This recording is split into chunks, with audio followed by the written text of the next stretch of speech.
Like and subscribe and click the bell icon to get new video updates.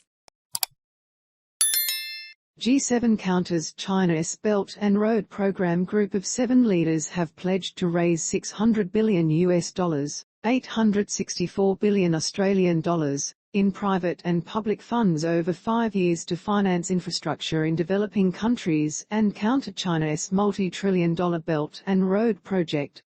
US President Joe Biden and other G7 leaders relaunched the newly renamed Partnership for Global Infrastructure and Investment at their annual gathering being held this year at Schloss Elmau in southern Germany. The US would mobilize $200 billion $288 billion Australian dollars in grants, federal funds and private investment over 5 years to support projects in low and middle-income countries that help tackle climate change and improve global health, gender equity and digital infrastructure, Biden said. Watch the latest news on Channel 7 or stream for free on 7+. I want to be clear. This isn't aid or charity. It is an investment that will deliver returns for everyone, Biden said, adding it would allow countries to see the concrete benefits of partnering with democracies.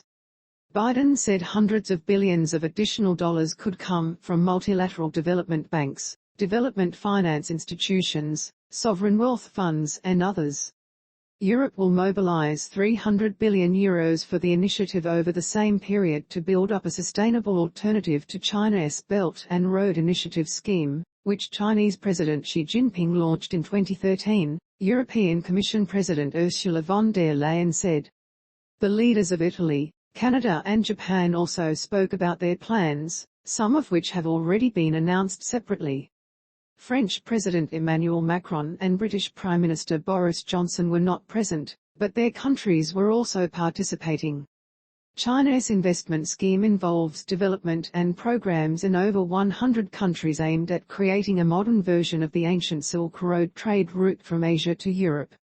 White House officials said the plan had provided little tangible benefit for many developing countries.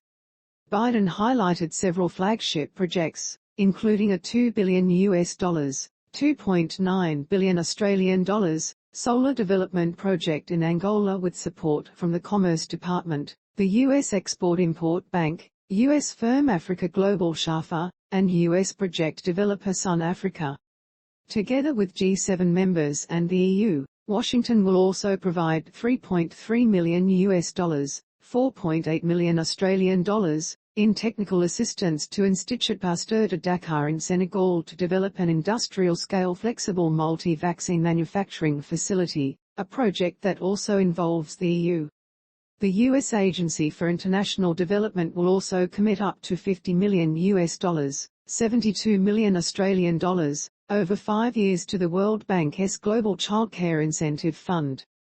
Friederike Roder, vice president of the non-profit group Global Citizen, said the pledges of investment could be a good start toward greater engagement by G7 countries in developing nations and could underpin stronger global growth for all.